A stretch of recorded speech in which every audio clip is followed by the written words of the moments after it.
Next one, Dr. Tilottama Mukherjee. Next one. Please, Dr. Sal, proceed. Dr. Tilottama Mukherjee Hello. is the head of. Hello. Yeah, am I audible? Yeah. Okay. Dr. Tilottama Mukherjee is the head of the Department of Political Science in Samaprasad College, Kolkata. She completed her Masters of Arts from the Department of International Relations, Jadavpur University, Kolkata, and was awarded the University Gold Medal in 2011 for the same. She completed her doctoral research on the China factor in India-Vietnam relations from Jadavpur University in 2019. She has presented research paper in many national international seminars and conferences and has published widely in several national and international journals. She has contributed chapters in a number of edited books. She is also the secretary of the Indo-Vietnam Solidarity Committee, Kolkata. She is a prominent scholar in her research field. Welcome, Dr. Tilottama Mukherjee, head of the Department of Political Science. Thank you so much. Thank you. Good afternoon. Thank you, organizers, for inviting me to present my talk today. I want to talk on China's expansion, how debt is proving to be a crucial weapon for China's expansionism. China's rise as a global power has given birth to concerns of a narrative that sees lending or investment by China in developing countries as a sign of expansionism. China's aggressive postures in its conduct of foreign policy is also giving birth to apprehensions that capital transfers to developing countries is actually nothing but an effort on the part of Beijing to trap the developing countries in debt and then to exploit their vulnerability to control their natural and physical resources and finally bring them into Beijing's sphere of influence. I give you 3 statistics here. Number 1, in recent years, China has been a major creditor in the world.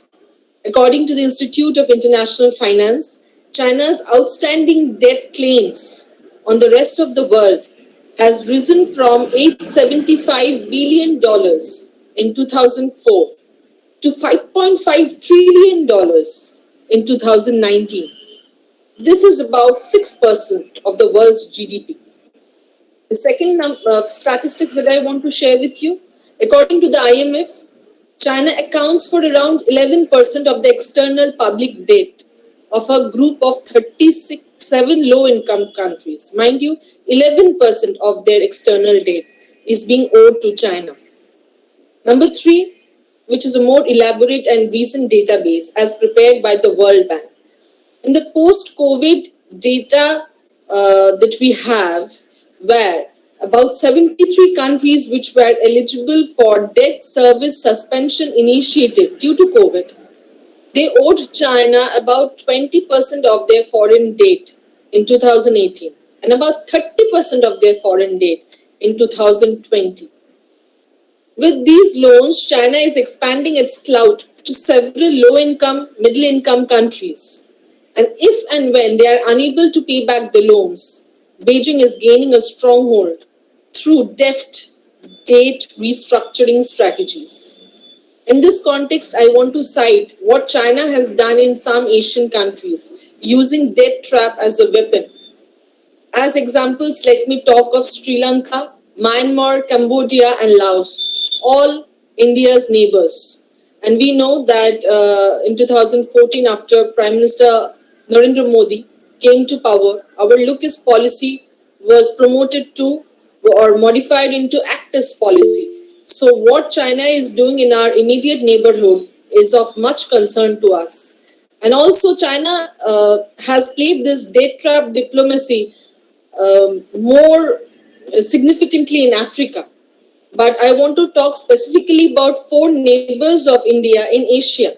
Because whenever US has tried to involve itself in the affairs of the Indo-Pacific region, in Asian region, China has thwarted all such attempts and has remarked that Asia is for Asians, therefore kind of justifying China's rise in Asia and trying to project its rise as a kind of benevolent rise. But has it really been a benevolent rise? What is China doing with its fellow Asian countries in its backyard? A country is ensnared in a debt trap when it is caught in a cycle of interest capitalization, or when it has to take on new loans to pay off interest or principal repayments of previous loans. When default occurs, the Chinese move in to gain control of the resource corporations or installations. That is why some experts are terming this debt trap diplomacy as crony diplomacy, because unchecked profit motive and unbridled China's expansion of influence is behind such activities. Let's start with Sri Lanka. We see that the Hambantota port was built by a state-owned Chinese company, and China provided the loan for the port to be built. When the Sri Lankan government decided that it was no longer possible for it to repay the loan, China worked out an arrangement wherein it took over the port entirely and also 15,000 acres of surrounding land on a 99-year lease in lieu of payments due on the loan. This deep sea Hambantota port is now a vital link in China's Belt and Road Initiative. Several experts and the New York Times has agreed that this was not purely a commercial decision. It was based on the decision that it gave China control of territory just a few hundred miles off the shores of its rival, that is India. And also, it gave China a strategic foothold along the critical commercial and military waterway. Secondly, China has built the Matala Rajapaksa International Airport, we all know, with Chinese assistance to the tune of more than 90% of the total cost. Today, this airport is running into losses, and Sri Lanka is unable to pay back its dues to China. So its future is now shrouded in much doubt and uncertainty, and Sri Lanka is apprehensive once again. Next, we look at Myanmar. We all must be familiar here with the Myitsone Dam incident. After much protest from the citizens of Myanmar over adverse environmental consequences concerning the Myitsone Dam, that dam was built over Irrawaddy River in Cochin Strait. And that dam was financed entirely by China. The Thein Sein administration at that time announced its suspension after popular protest in September 2011. This was an estimated $3.6 billion project with a planned reservoir area larger than the size of Singapore. But after Myanmar failed to repay China's loans for the project, China agreed to accept repayment in the form of equity in new dams, in all the new dams that Myanmar is planning to build, therefore consolidating its stronghold over Naypyidaw.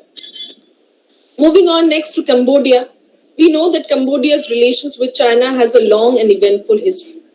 But Cambodia's over-dependence on China in modern political history started from Norodom Sihanouk's period, when he completely snapped off ties with the US and totally leaned towards China, unabashedly imbalanced, leaning towards China, making his foreign policy totally imbalanced. Till today, Cambodia's largest source of development assistance and investment is China. As a result, Cambodia is in no position to criticize China's activities in the South China Sea. That's why in 2014, in the ASEAN summit, Cambodia refused to issue a joint communique that would have called for a stop to China's militarization in the South China Sea region. China, in return, what did it do? It decided to reward Cambodia in October 2016 with more than $600 million of investment aid and some 31 cooperation agreements. Cambodia currently is a key ally and beneficiary in China's Belt and Road Initiative. Practically, the entire country has become a satellite of Beijing. Cambodian Prime Minister Hun Sen says, "We are siblings who share a similar future." Beijing is a heavy investor in Cambodia, even in Cambodia's defense sector too. The Sihanouk Villay province there has over thousands of casinos and hundreds of hotels and restaurants that have been built by China. Name any sector in Cambodia: railways, electricity, mobile connectivity, solar power, defense, entertainment, amusement, agriculture, heavy industries. In each and every sector, there is total Chinese monopoly in investments. Cambodia, in wanting to become an ironclad friend of China, has totally lost its financial independence and autonomy in foreign policy making. Therefore, there is growing anti-China murmurs that we hear in Cambodia today. Now, coming to the last country that I wish to discuss is Laos. Just like Cambodia, Laos is another country for which China remains the largest source of development assistance and investment. In almost every sector of Laos's economy, China remains the monopoly investor. This imbalance in Laos's foreign policy has been accentuated since the Belt and Road Initiative that was announced in 2015. Let me tell you that as part of the BRI, a very ambitious high-speed electrified railway track will run through Laos. China is projecting this track as a win-win situation for Laos, as it will turn Laos from being a landlocked country to a land-linked country. This railway track will originate in China's Yunnan province and will end in Singapore after running through Laos. The work is already more than half completed. But despite the popular narrative that China is pushing through, that as a host country, Laos will be hugely benefited by this, the actual fact remains that the economic and geostrategic attraction of this new mammoth railway project is significantly higher for China than what it is for Laos, because it will link China's Yunnan province directly to Laos, Thailand, Malaysia, and then to Singapore, therefore allowing the Chinese goods to flood the markets of these countries without having to depend on aviation or long shipping routes. The China-Laos, now coming to the mathematics, China-Laos railway project is costing $6 billion. About 60% of this is coming in the form of borrowing from the Export-Import Bank of China. And the rest 40% is being funded by 4 joint venture companies. Out of these 4 joint venture companies, 3 are Chinese state-owned firms, and only 1 is Laos state-owned enterprise. So the Laotian enterprise has only 30% stake in this entire railway. And for this 30% stake, it had to take an initial loan from the Export-Import Bank of China, and then it had to commit $250 million from its national budget, and had to take a second loan of $480 million from the Export-Import Bank of China. Therefore, Laos only for this one project has over $1.5 billion debt to the Exim Bank of China. This is a considerable amount of money for a country with a nominal GDP of 20 billion US dollars. That is why in January 2017, IMF mentioned that Laos's external debt distress has risen from moderate to high, and total debt Laos owes to China is estimated to be about 45% of its GDP. So I want to conclude this talk with Mohammad Nasheed's statement, which pretty sums up the apprehensions of China's expansionism through its growing foreign aid portfolio or debt trap diplomacy. Mohammad Nasheed is presently the Speaker of the Parliament of Maldives and the former President of Maldives. He says that China's debt diplomacy is a tool which forces the country in debt to relinquish land and sovereignty. And if they are unable to clear it, during last 6-7 years, a large number of Chinese funds have gone into Maldives as projects, most of which have inflated prices. So the Maldives can't pay it. There is a pattern for this, we are worried. Malaysian Prime Minister Mahathir Mohamad has gone to the extent of saying that we do not want a situation where there is a new version of colonialism. We remember that when East India Company came to India, it did not come here directly to colonize us. It did not come here with the, declared aim of colonizing us. It came here first as a trading company.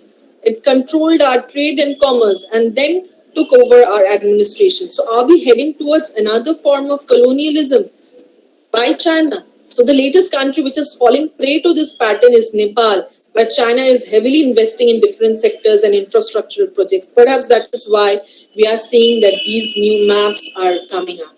Thank you.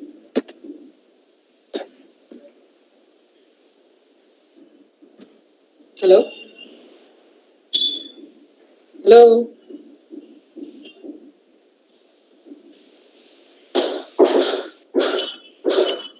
Hello? Thank you.